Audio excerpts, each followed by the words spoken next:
My name's Emma and I work at Tropic, which is a creative studio, and I am a web developer. I work in web development, so essentially building websites.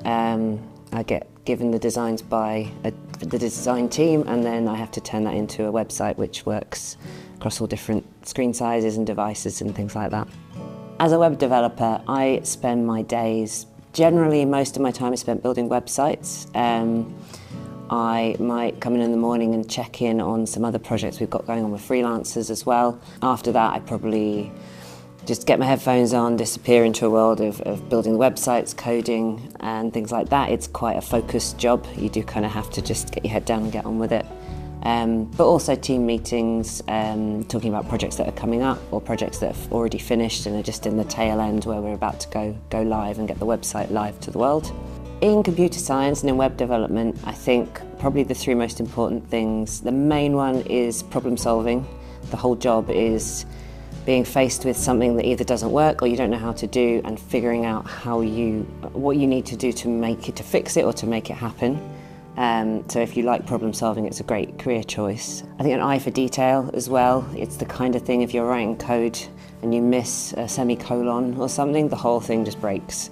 So you have to be very, very detailed in how you approach it and be able to spot problems just glancing across code. You get very good at that, doing it.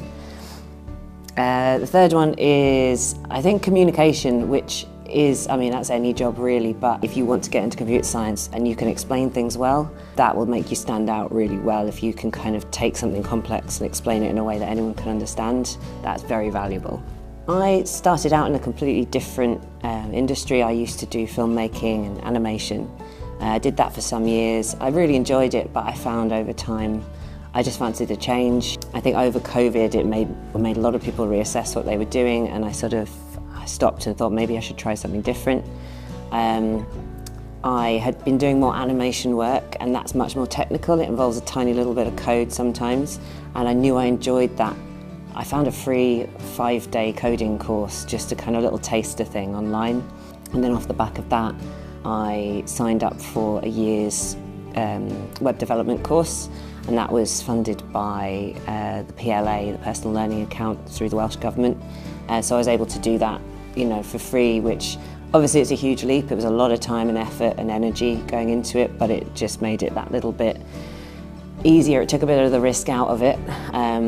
Off the back of that, got a job, thankfully fairly quickly, and yeah, it worked out really well. I'm really pleased I made that career change. It's given me a bit of a new lease of life. When I left school and went to uni, I was enjoying making videos, filming and editing, and then later on I just decided I wanted to do something different. So I guess if you are in that position, or you're leaving school and trying to make the right decision, it doesn't have to be forever. It can be something that you can always adapt or change or move in a slightly different direction later on. So yeah, just go with what you enjoy more than what you're thinking about for 10, 20 years' time.